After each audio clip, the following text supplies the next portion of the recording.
हम खुदा पर पूरा भरोसा करते हैं और उसी से ही उम्मीद लगाते हैं। आवाम के साथ का यकीन करते हुए इंशाअल्लाह हम दुश्मन को घुटने टेकने पर मजबूर कर देंगे।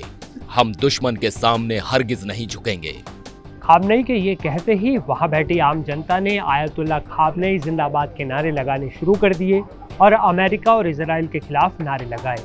वहीं भारत में भी खामनेई के समर्थन में आवाज उठ रही है। भारत के मुस्लिम क्या कह रहे हैं, सुनिए जरा। देखिए, जिस तरीके से आयतुल्ला खामनेई को लेके अमेरिका और आपके इजराइल पूरी तरीके से कमेंट्स कर रहे हैं, तो पूरी तरीके से जो उनका खरीदा हुआ मीडिया है उससे फेक न्यूज चलवा रहे हैं पूरी तरीके से। वो आयतुल्ला खामनेई साहब को बहुत हल्का समझ रहे हैं और वो वेनेजुएला का प्रेसिडेंट समझ रहे हैं। जैसे घुस के वेनेजुएला में प्रेसिडेंट को उठा लाए थे, वो समझ रहे हैं कि हम ईरान में घुस के खामनेई साहब को ले आए। ये गलती भी ना करें, वो वेनेजुएला के प्रेसिडेंट और हैं, आयतुल्ला सैयद अली खामनेई साहब और हैं। वो हमारे मजहबी पेशवा हैं और अगर से खामनेई साहब की तरफ अमेरिका या इजराइल ने देखा भी ईरान की तरफ या खामनेई साहब की तरफ, तो पूरे दुनिया का जहान तशय्यो पूरी तरीके से अमेरिका और इजराइल के खिलाफ आज भी है और कल पूरी तरीके से लामबंद होगा। और हिंदुस्तान में ऑल इंडिया शिया फैसला बोर्ड इसकी सबसे पहले पहल करने को तैयार है। वहीं एक खबर ये भी आई थी मीडिया रिपोर्ट्स के जरिए कि आयतुल्ला खामनेई देश छोड़ने के जा सकते हैं 20 लोगों के साथ। कितनी इस पे, वैसे तो एम्बेसी और आयतुल्ला खामनेई की तरफ से भी मना आ गया, क्या मानते हैं ये खबर तो आप सुनिए। देखिए, बिल्कुल बेबुनियाद खबरें हैं और ये मॉरल को डाउन करने के लिए ईरानियों के और शियत के मॉरल को डाउन करने के लिए ये बात कही जा रही है कि आयतुल्ला खामनेई साहब देश छोड़ने को तैयार है। खामनेई साहब मौला अली वाले हैं और वो मौला अली के शिया हैं और सैयद हैं औलादे रसूल में से। लिहाजा तारीख हमारी ये रही है कि कभी भी सैयद औलादे अली मैदान से भागे नहीं है, मौला अली भी मैदान से भागे नहीं है, बल्कि जो मुकाबले पर आया है वो भागा है। लिहाजा अभी जमाने ने देख लिया कि जिस तरीके से इजराइल ने और अमेरिका ने ईरान पर हमला करने की कोशिश की थी, खामनेई साहब ने और ईरान ने मिलकर पूरी तरीके से पैरों पर अमेरिका को इजराइल को लाके खड़ा कर दिया था। अगर वो उनको शौक है हमला करके देखने का, तो ये भी अपना शौक इजराइल और अमेरिका पूरा कर ले। इंशाल्लाह उनको भरपूर तरीके से जवाब दिया जाएगा। खाली ये जबानी जमा खर्च नहीं है कि मैं जबानी जमा खर्च कह रहा हूँ, मेरे अंदर जज्बात है, ये बिल्कुल फैक्ट है, ये बात सही है। ईरान इतने सैंक्शन के बावजूद ईरान जिंदा है और ईरान भरपूर तरीके से इज्जत की जिंदगी जी रहा है और अपने अवाम को इज्जत की जिंदगी जो है उनकी अवाम भी जी रही है। और ईरान किसी से डरने वाला, किसी से दबने वाला नहीं है।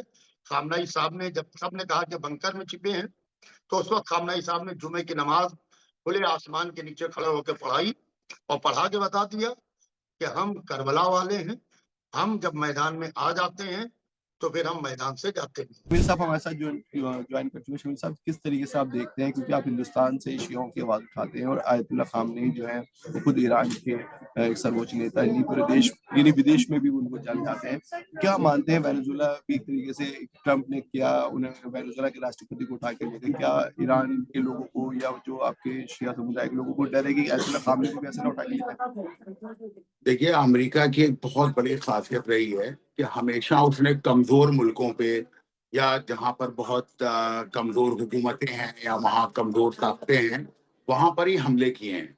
अगर आप देखेंगे, चाहे वो इराक का मामला हो या वेनेजुएला का मौजूदा मामला हो या उससे बहुत पहले चले जाओ, जिस तरह से जापान पे हमले किए गए हिरोशिमा नागासाकी के ऊपर, ये तमाम चीजें अमेरिका ने उन मुल्कों के साथ की जो मुल्क कहीं पर भी मजबूती से खड़े होने लायक नहीं थे।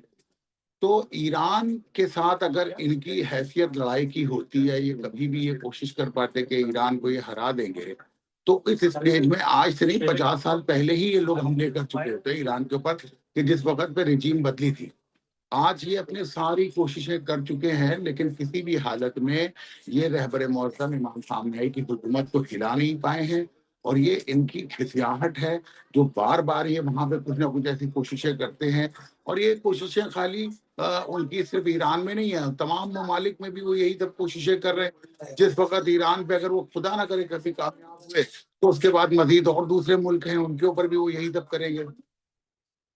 जी, वही दूसरा मेरा सवाल है कि जो एक मीडिया रिपोर्ट्स में आए थे, हालांकि खामने साहब की तरफ से भी साफ ये आ गया मना, और ईरान एम्बेसी ने मना कर दिया कि आयतुल्ला खामने कोई भाग नहीं छोड़, लेकिन दूसरे एक मीडिया रिपोर्ट्स में आया कि आयतुल्ला खामने देश छोड़ के भाग सकते हैं। इस पे आपका क्या रिएक्शन? देखिए, जिस आदमी की ये सोच हो कि अगर मौत निश्चित है तो शहादत से बढ़ के कोई मौत नहीं है, उस आदमी के लिए ये सोचा जाए कि वो मुल्क छोड़ के जाएगा 90 साल की उम्र में। आप ये सोच लीजिए कि जिस आदमी को अपनी मौत की फिक्र ही ना हो, जो इस उम्र में है या वो भाग के जाने वालों में से क्या हो सकता है।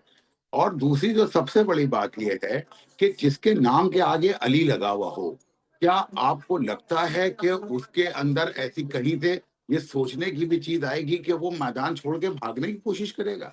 खामनाई साहब वहीं पे हैं, उन्हीं में से हैं, उन्हीं लोगों में से हैं, और वो कभी ना छोड़ के जाने वाले शख्स हैं, और हमेशा वो क़यादत करेंगे जब तक वो हयात हैं।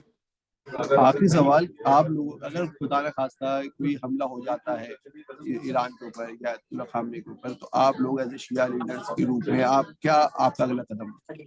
नहीं था, पहली चीज तो ये कि ये खुदा ना करे ये हिम्मत या औकात किसी की हो ही नहीं पाएगी, लेकिन खुदा ना करे कभी ऐसी अगर चीज आई तो हम लोग भी खामोश बैठने वालों से नहीं है, और जिस तरह का भी जो एहतजाज या जिस तरह की भी चीजें करनी होंगी अब पूरी दुनिया में की जाएंगी इंशाल्लाह। उधर ईरान की अल मुस्तफ़ा यूनिवर्सिटी के स्कॉलर ज़मीर जाफरी कहते हैं कि ईरान की जनता एकजुट है। कुछ लोग हैं जो दुश्मन देशों से मिले हुए हैं और वही शांति को तोड़ना चाहते हैं। ईरान के लोगों से एनडीटीवी संवाददाता अली अब्बास नकवी ने भी बातचीत की है। उनका खामनेई और अमेरिका को लेकर क्या कहना है, आप खुद सुनिए। नमस्कार, सलाम आदाब, स्वागत है आपका एनडीटीवी में। मैं हूं आपके साथ अली अब्बास नकवी, और इस वक्त में ईरान के पूरे आपने हालात देखे होंगे, पूरी मीडिया में खबर है कि जो ईरान के अंदर बहुत प्रोटेस्ट हो रहा है। अयतुल्ला खामनेई की ये भी खबर आई है कि वो एक मीडिया रिपोर्ट के हिसाब से कि वो देश छोड़कर भागने भी वाले हैं। और ऐसे में क्या वहाँ पे सच्चाई है, और वो वही बता सकता है जो खुद वहाँ पे मौजूद है। और हमारे साथ बात करने के लिए खुद मौजूद है प्रोफेसर ज़मीर जाफरी साहब। ज़मीर साहब, बहुत बहुत स्वागत है, जो खुद ईरान के कुंभ में ही है। क्या वहाँ पे इस वक्त में हालात हैं, क्या जो वहाँ प्रोटेस्ट हो रहा है वो किस तरीके का प्रोटेस्ट हो रहा है? हम देख रहे हैं विजुअल्स भी सामने आए हैं, कई कई जगह ऐसे आई है जो फोटोज पे भी उनके आयतुल्ला खामने की फोटोज पे भी किसी ने गोलियां तक मतलब ऐसे मारे हैं उन फोटोज पे। तो क्या है वहाँ की हकीकत? जी शुक्रिया बहुत बहुत, और आपके तमाम व्यूअर्स को आदाब और सलाम अर्ज करते हैं। देखिए, ईरान में दो चीज है। एक, ईरान में पिछले 30 डेज में जो डॉलर है उसकी जो डॉलर की कीमत बढ़ी है वो तकरीबन 30% कीमत बढ़ गई है। इससे चीजें महंगी हो गई हैं, तो नेचुरली सी बात है कि समाज के अंदर वो तबका जो मिडिल क्लास और लोअर मिडिल क्लास है वो नाराज होगा कि भाई 30 दिन के अंदर यानी आपका 30-40% इन्फ्लेशन हो रहा है। तो जैसे आप दूध लेने जा रहे थे, दूध आपका 60 रुपए का आ रहा था, अब 90 रुपए का आ रहा है। तो इसी तरीके से हर चीज की अगर कीमत बढ़ जाएगी तो नेचुरल सी बात है कि लोग परेशान होंगे। तो इनिशियल जो प्रोटेस्ट हुआ था वो प्रोटेस्ट जेन्युइन प्रोटेस्ट था, जहां पर तेहरान बाजार में जो उनके ट्रेडर्स हैं उन्होंने प्रोटेस्ट किया था। और वो प्रोटेस्ट के साथ फौरन रिएक्शन लिया कि ईरान के प्रेसिडेंट ने ऐलान किया कि हम आपसे बात करेंगे, मुलाकात करेंगे और आपके इश्यूज को समझेंगे। और इरानियन गवर्नमेंट ने फौरन जो रिजर्व बैंक जो ईरान का है उसके रिजर्व बैंक के हेड को चेंज कर दिया और प्रोटेस्टर्स से बात की। तो ऐसा था कि ये जेन्युइन प्रोटेस्ट था, जिसको हम कहते हैं प्रोटेस्ट। उसके बाद जो चीज हुई वो ये हुई कि अमेरिका ने और मोसाद ने एक ट्वीट किया, और उसके अंदर ट्वीट में मोसाद कहता है कि जो ईरान में प्रोटेस्टर्स हो रहे हैं उनको आप रास्ते पे आओ, हम आपके साथ सिर्फ जबान से नहीं बल्कि अमल से भी मदद करेंगे। और मोसाद के एक एक्सपर्ट हैं, उन्होंने उनके इजरायली ITV14 शायद है, उसके अंदर उन्होंने आके कहा कि हमारे लोग वेपन्स के साथ मौजूद हैं ईरान के अंदर, जो प्रोटेस्टर्स में शामिल होंगे और जो इस प्रोटेस्ट को सपोर्ट करेंगे। यानी बहुत क्लियर हो गया कि प्रोटेस्ट में दो टाइप के लोग हैं, एक ईरानी अवाम और एक इजरायली और अमेरिकन एजेंट्स।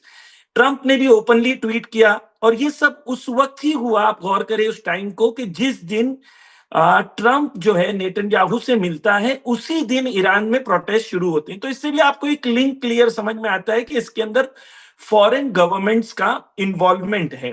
तो ये कैसे शुरू हुआ? अब ईरान में तकरीबन ये बात खत्म हो गई है। इनका मोडस ऑपरेंडी ऐसा होता है कि ये लोग रात को 40-50 लोग जमा होते हैं कहीं पर, और कैमरामैन उनके पीछे होते हैं, नारे लगाते हैं, और ये नारे ऐसे लगाते हैं कि इनका चेहरा सामने नहीं आए, और उसी को सोशल मीडिया में शेयर करते हैं। मैंने आपके साथ वीडियो भी शेयर करी है और कई लोगों ने वीडियो शेयर करी है तेहरान की, मार्केट की, बाजार की। यहां पर कोई प्रोटेस्ट के नाम पर ऐसी चीजें मौजूद नहीं है। हाँ, ये नहीं कह रहा हूं कि बिल्कुल भी कुछ नहीं हो रहा है। स्पॉन्टेनियसली 40-50 लोग रात को कहीं जमा होते हैं और ये जमा होने के बाद आग लगा देते हैं, फायरिंग करते हैं और ये लोग बदमाशियां करते हैं। ये लोग ईरान में मौजूद हैं और कई लोगों को पकड़ा गया है, जो लोगों ने खुल के कहा है कि हमें पैसा दिया गया था ये काम करने के लिए। तो इस वक्त जो स्थिति है वो कंट्रोल में है, कोई भी चीज ऐसी नहीं है जिसे मीडिया बता रहा है। लेकिन कुछ लोग मारे भी तो गए हैं यहाँ पे, तकरीबन 3 बार, तकरीबन 24 से ज्यादा लोगों की खबर ये आई है कि वो मारे भी गए हैं। इसमें कितनी सच्चाई है? जी, तो जो न्यूज ने कहा है कि मारे गए हैं, वो ये भी बताए कि कौन मरे हैं। यानी इंपॉर्टेंट है ना कि आप ये कहें कि भाई मारे गए, तो हार्ट अटैक से तो नहीं मरा कोई। प्रोटेस्टर्स हाँ, ये कोई भी एक जेन्युइन न्यूज, कोई भी, मैं ये चैलेंज करता हूं तमाम मीडिया को, एक जेन्युइन न्यूज विद सोर्स, क्या आप बताएं कि ये प्रोटेस्टर मर गए। कई रिपोर्ट्स आई कि फलाम आदमी मर गया। आज ही मैं एक वीडियो देख रहा था कि एक आदमी उठ के कहता है कि मैं सुबह उठा तो मुझे पता चला मैं मर गया हूं, और उसने कहा कि भाई वीडियो बना के भेजा कि भाई मर गया हूं। ये कितने इन्फ्लुएंसर्स ने वीडियो कहा कि एक फला शख्स मर गया है, वो बाद में आके कहता मैं मरा नहीं हूं भाई, मैं जिंदा हूं। ठीक है, तो जो लोग मारे गए अक्सर पुलिस ऑफिशियल्स हैं, जिनको राइटर्स ने आके मारा, या वो लोग हैं जिनको राइटर्स ने मारा या घर जला दिया, बिल्डिंग जला दी। राइटर्स के जरिए से लोग मरे हैं। अगर पुलिस के जरिए से लोग मरे होते तो उनका नाम पता होता, उनका खानदान पता होता, उनके लोग पता होते। ऐसे थोड़ी ना होता 24 लोग मर गए। कौन मरा 24 लोग? यानी वो लोग, आप देखिए, मैं आपको एक फैक्ट बताता हूं। इसकी सीरीज ऑफ इवेंट्स देखें। एपी न्यूज में एक आर्टिकल छपा जहां पर कहा गया कि भाई ईरान में 3 लोग मरे हैं। ठीक है, और उसके बाद सारा कहा कि ईरान की पुलिस कितनी सख्त है, फला फला फला। वो 3 लोग में 2 पुलिस ऑफिसर्स थे। कोट कहां से किया था? फार्स न्यूज से लिया कि 3 लोग मर गए। आपको मेरी आवाज आ रही है? जी, 3 लोग मरे, लेकिन वो कौन मरा? अक्सर लोग जिनकी मौतें हुई हैं वो प्रोटेस्टर्स नहीं, जो राइटर्स हैं उनके जरिए से हुई हैं। अगर प्रोटेस्टर्स मरे हैं तो उनका नाम या उनकी डिटेल्स हो तो बताएंगे। मेरे पास अगर आप वक्त देते तो मैं आपको वीडियोस बताता कि किस तरीके से प्रोटेस्टर्स के दरमियान कुछ लोग होते हैं जो गन लेके आते हैं और प्रोटेस्टर्स को खुद गोली मार देते हैं, ताकि लोग बाद में ये कह सकें, ये वीडियोस मौजूद हैं कि प्रोटेस्टर्स में से राइटर्स घुसते हैं, गोली मार देते हैं प्रोटेस्टर को। बाद में वीडियोस सामने आते हैं कि उनमें से ही कुछ राइटर्स थे, मोसाद के एजेंट्स थे, जो गोली मारते हैं और बाद में जाके कहते हैं कि पुलिस ने मार दिया। तो यहाँ तकरीबन जो एक बात आई कि 1200 लोग तकरीबन जो डिटेन भी कर लिए गए हैं, उनको अपने हिरासत में भी ले लिया गया है, और एपी से लेके तकरीबन 35 लोग हैं जिनकी डेथ हो चुकी है, किल्ड हो चुके हैं। तो यानी आप खबर मानते हैं कि यानी ये बिल्कुल सरासर गलत है, कुछ ऐसा प्रोटेस्ट नहीं हो रहा है वहाँ? इतने बड़े विजुअल्स आ रहे हैं हर जगह जगह के। देखिए, प्रोटेस्ट नहीं हो रहा है ये नहीं कह रहा हूं, मैं कह रहा हूं ये कि स्पॉन्टेनियसली रात को 10-12 जे, आप देखिए, मैं आपसे एक सवाल करता हूं या कोई भी मीडिया पर्सनालिटी से एक सवाल करता हूं कि जो भी आप विजुअल्स दिखाएं, एक विजुअल भी मुझे दिखाएं जिसमें 200 लोग हों, 500 लोग हों, 1000 लोग हों। ईरान 9 करोड़ की आबादी है।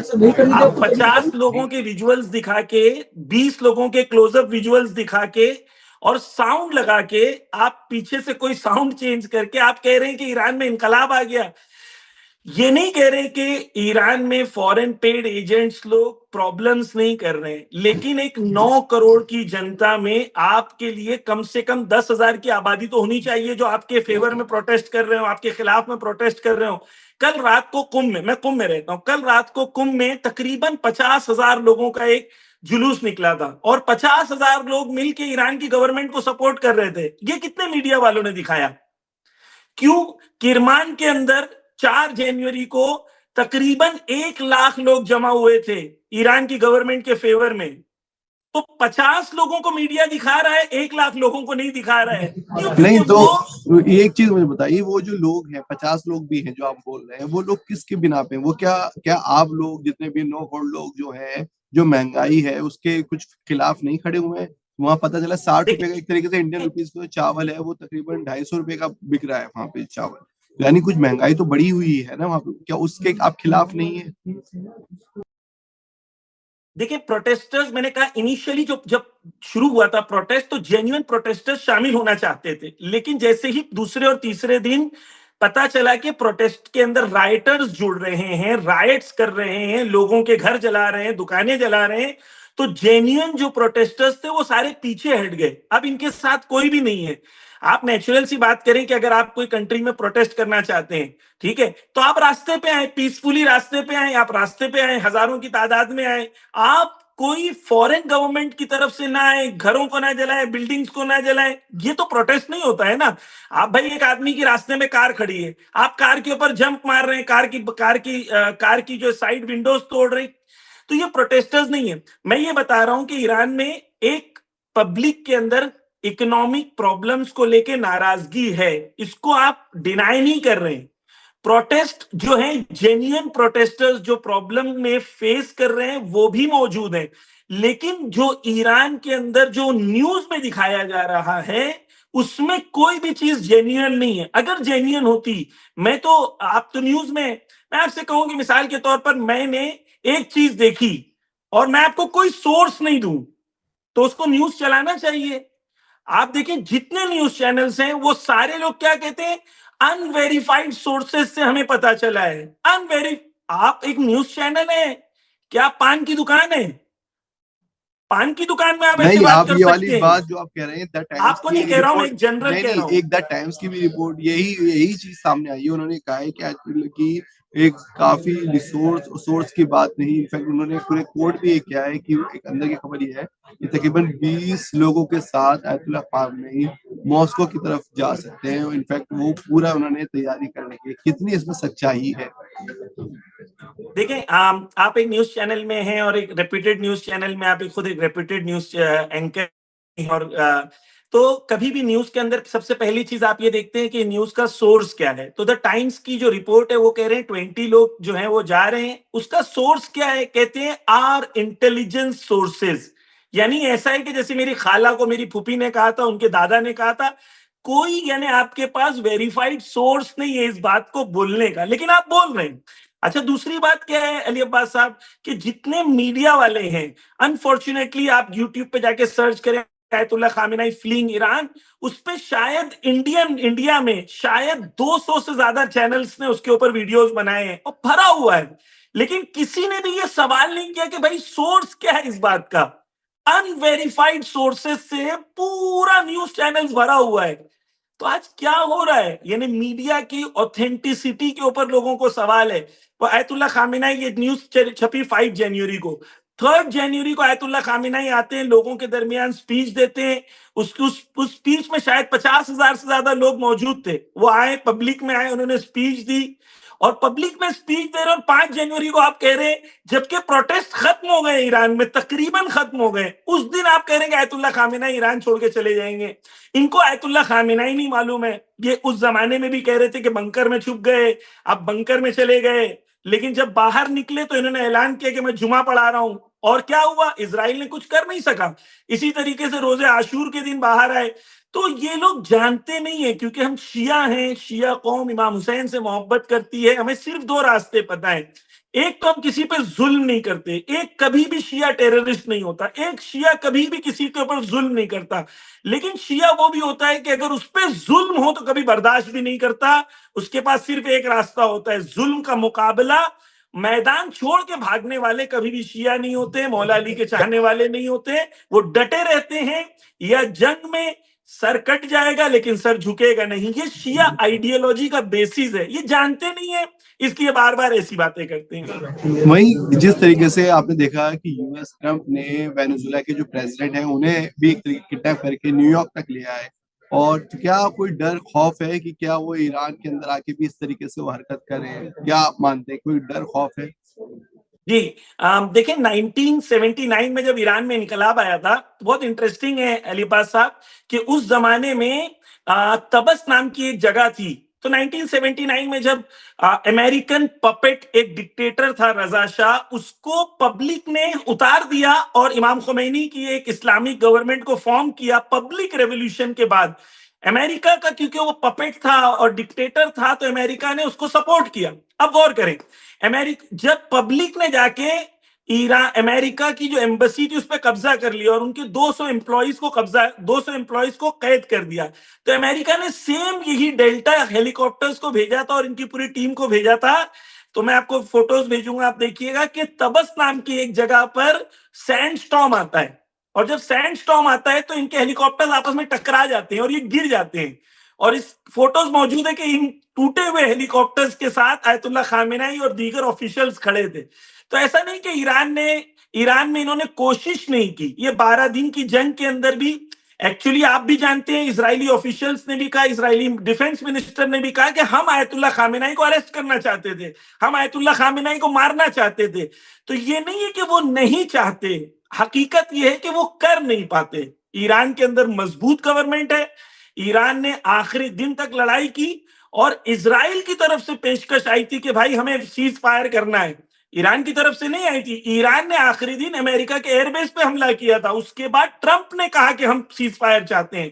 तो ईरान कोई ऐसी कंट्री नहीं है, एक तो 7,000 साल पुरानी सिविलाइजेशन है ईरान। ईरान छोटी कंट्री नहीं है कि आपने आए वेनेजुएला की तरह गुंडागर्दी की और किसी को उठा के ले गए, किडनैप करके ले गए। ये कोई जंगल राज है कि आप किसी और के मुल्क में घुसेंगे, इस तरीके से करके चले जाएंगे। दूसरी चीज बहुत इंपॉर्टेंट है कि ईरान की मिसाइल्स जो हैं वो ईरान जो अमेरिकन सोल्जर्स हैं पूरे वेस्ट एशिया में 20,000 से ज्यादा सोल्जर्स हैं, ईरान की मिसाइल्स के जद पर हैं सारे। और कतर के एयरबेस पे मार के ईरान ने बताया था कि आपके एयरबेसेस सेफ नहीं है, अगर आप ईरान से उलझोगे तो आपके सोल्जर्स सेफ नहीं रहेंगे। ये क्लियर मैसेज ईरान ने दिया है। तो ईरान में क्या ये करना चाहते हैं? हाँ करना चाहते हैं। क्या कर पाएंगे? नहीं कर पाएंगे, क्योंकि इनकी कुव्वत और कुदरत नहीं है और बाद में जो ईरान मारेगा उसको बर्दाश्त करने की इनकी कुव्वत नहीं है। चलिए जाते जाते आखिरी सवाल कि अब क्योंकि प्लानिंग सोर्स से ये भी एक खबर आ रही है कि इजराइल भी हो सकता है फिर से ईरान पे हमला कर दे, तो क्या तैयारी है? और जो इस वक्त में माहौल है पूरा ईरान के अंदर जो प्रोटेस्ट हो रहा है, क्या मानते हैं कि कब तक वो खत्म हो पाएगा? सरकार क्या उसको खत्म कर पाएगी या इस तरीके से और ये आगे बढ़ता हुआ नजर आएगा? देखें, जो आप खुद न्यूज के अंदर 1-2 दिन में देखेंगे कि सारे एक हफ्ते के अंदर ये सारी न्यूज खत्म हो जाएगी, क्योंकि ये जितना स्टार्ट के 3 दिन में जितना जेन्युइन था, आहिस्ते आहिस्ते उतना ही फेक होता गया। और यहाँ की आवाम के अंदर हजारों की तादाद में वीडियोज हैं जहां पर आवाम इंस्टाग्राम पे आके वीडियोज बना रही है और कह रही है भाई क्या कर रहे हो आप लोग, हमें एतराज है, लेकिन आप हमारा घर क्यों जला रहे हो? भाई मेरा घर जलाने से आपकी इकोनॉमिक सिचुएशन कैसे सही हो जाएगी? हजारों वीडियोज हैं। तो जेन्युइनली जो ईरान को जानता है वो ये जानता है कि ये प्रोटेस्ट वगैरह तकरीबन खत्म हो गए ईरान के अंदर। और आप खुद और मैं खुद ये देखेंगे कि ये फेक न्यूज कितने दिन तक चला सकते हैं। इनकी एक लिमिट होती है फेक न्यूज चलने की, वो लिमिट जो है वो खत्म हो जाती है। और ईरान की आवाम यूनाइटेड है, इकोनॉमिक प्रॉब्लम्स हैं, इकोनॉमिक प्रॉब्लम्स को डील किया जाएगा। इसी हफ्ते अनाउंस हुआ है कि एवरी मंथ यहाँ के ईरान के 1 मिलियन तुमान, जो अप्रोक्सीमेटली अराउंड 950 रुपीज होगा, वो हर शहरी के अकाउंट में, हर नागरिक के अकाउंट में डाला जाएगा। जो ईरान में महंगाई बढ़ी है उसको कंट्रोल करने के लिए रिजर्व बैंक के जो चीफ है उनको चेंज किया गया है, इकोनॉमिक न्यू पॉलिसीज लाई गई हैं। तो ईरान की इकोनॉमिक प्रॉब्लम्स हैं, वो भी इसलिए क्योंकि अमेरिका की दुश्मनी है, वो डॉलर को कंट्रोल करता है, इस वजह से ईरान में मुश्किल है।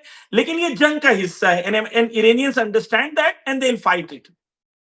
चलिए बहुत बहुत शुक्रिया जमीर साहब, आपने अपनी पूरी बात रखी। चलिए तो ये थे जमीर जाफिर साहब जिन्होंने पूरी तरीके से बताया कि ईरान में इस वक्त क्या माहौल है, और उन्होंने साफ तौर पे कह दिया कि आयतुल्लाह खामनेई जो खबर आ रही है कि आयतुल्लाह खामनेई भाग सकते हैं देश छोड़ के, वो सरासर गलत है, फर्ज है। मुझे अब यानी अली अब्बास नकवी को दीजिए इजाजत, बने रहिए NDTV के साथ।